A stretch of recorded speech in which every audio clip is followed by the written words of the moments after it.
Hello and welcome.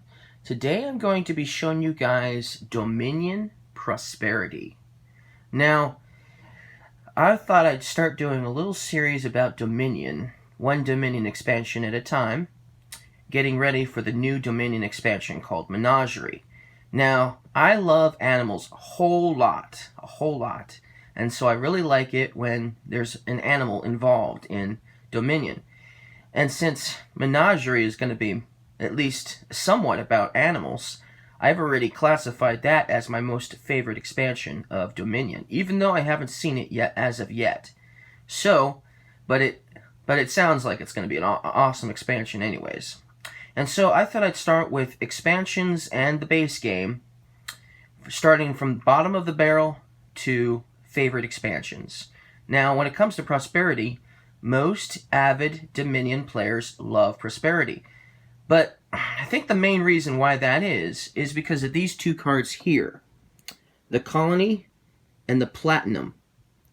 Now, the Colony is better than Province, and the Platinum is better than Gold.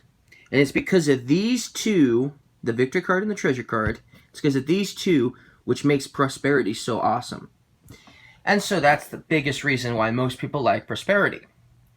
But there's a lot of reasons why I don't like it. And one of those reasons is you can actually buy this box here, just simply base cards only. You can buy that for a whole lot cheaper than Prosperity and get the Colony and the Platinum that way. So you don't even have to buy Prosperity to get these two cards. And so it kind of defeats the purpose of why would you buy Prosperity? Now, I'm not saying that buying Prosperity was a bad idea, but it just doesn't really have as many good cards in it.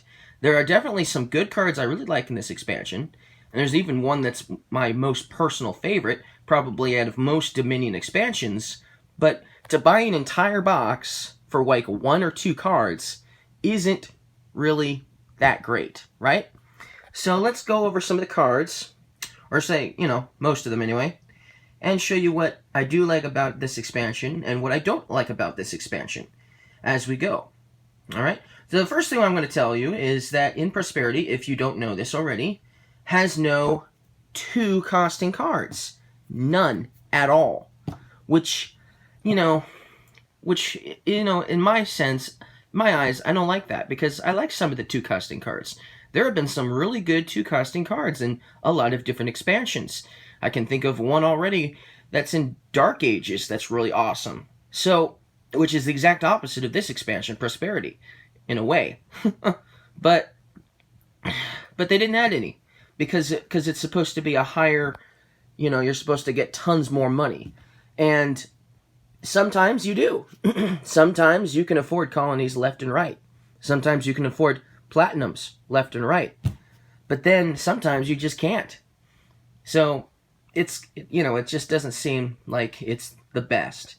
And another thing I don't like about this expansion is it's like half actions, half treasures.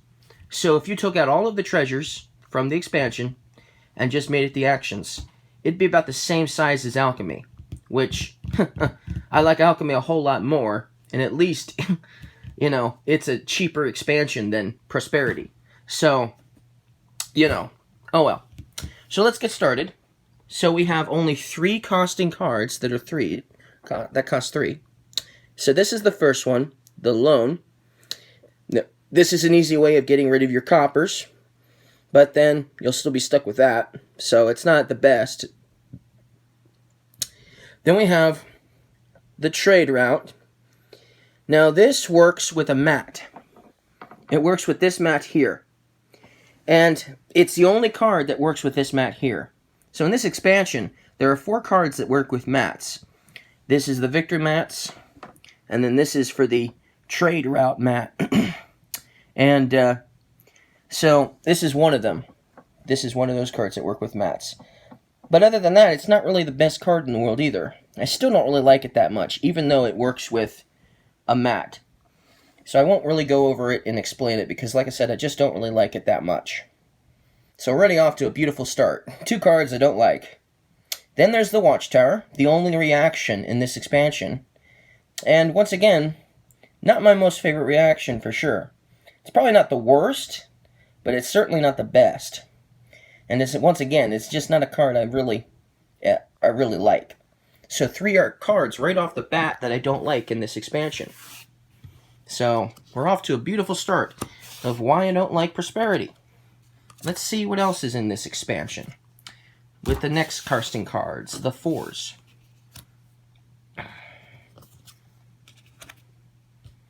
Okay, there's only 5 here that cost 4.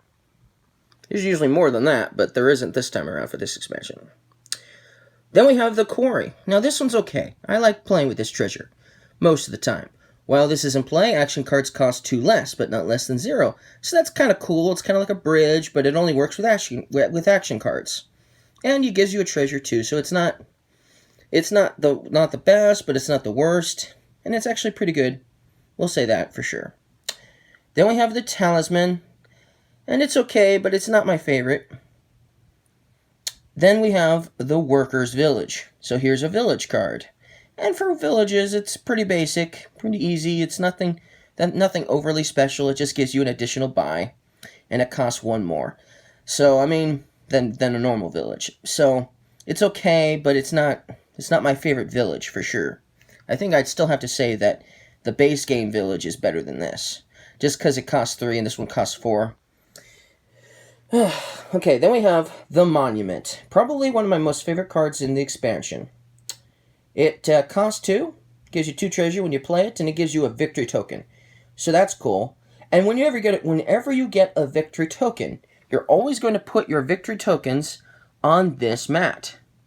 And there are lots to choose from, and I think that's actually pretty cool. It's one of the things I like about Prosperity. It gives you a choice to choose your favorite mat, because it has so many to choose from. And these are the victory tokens that you would put on there. This is a 1, and this is a 5. So when you start getting too many of these 1s, you can just exchange it for a 5. It's very hard to just get 5 right off the bat. There's only one I could think of that might even do that. And then this is the coin token that works with the trade route mat. And once again, it doesn't even come with a lot of these. Seaside and Empires came with a ton of those coins. Same thing with not Empires, but same thing with so it's Seaside and Renaissance that has a ton of these coins, and same with Guilds, not Renaissance. Renaissance has these, but it doesn't have a mat to go with these victory tokens.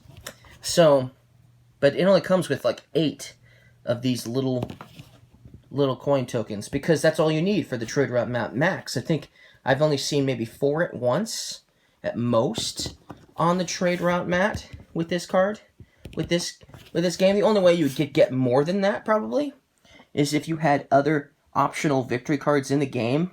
But in this game, there is no other victory cards besides, colony, province, duchy, estate. And that's it. There is none. So, that's the thing. It has a ton of treasures, but it doesn't have any additional optional victory cards you can put in the supply. And so, like I said, Monument is a pretty cool card. I like that. Then we have the Bishop. Now, this is actually pretty good. You get a treasure. You get a victory token for every time you play it. Then you trash a card from your hand, and you get equal victory tokens, equal to half its cost in coins, rounded down, and each other player may trash a card from their hand as well. Now, if they choose to trash a card from their hand, they don't get a victory token. I have fallen for that many times online, and I trashed a card, and I didn't get a victory token for it, and now I'm like, ugh! So I don't know why they even bothered putting that on there, except to maybe trick your opponent into thinking they're going to get this, which they're clearly not going to get. So, anyways. So, yeah, it's not the best card, but certainly not the worst. It's okay. I like it. And, it has its uses. I mean, trashing your estates can give you an extra victory token that way. So, in a way, when you play this, you're getting 2 victory tokens, but you're getting rid of your estates. So that's a good way. That's a good strategy. Buy a bunch of estates, trash them with this card, the Bishop. And You'll rack yourself up some victory tokens for sure. But other than that, it's not really that great. Besides that. Unless you want to trash some really powerful cards like Platinum or something. Then you could get a lot of victory tokens that way. I still think I like the Monument better than the Bishop. And there's one other card that works with the mats as well. And we'll go over that in another video. That's all we'll leave off for this video.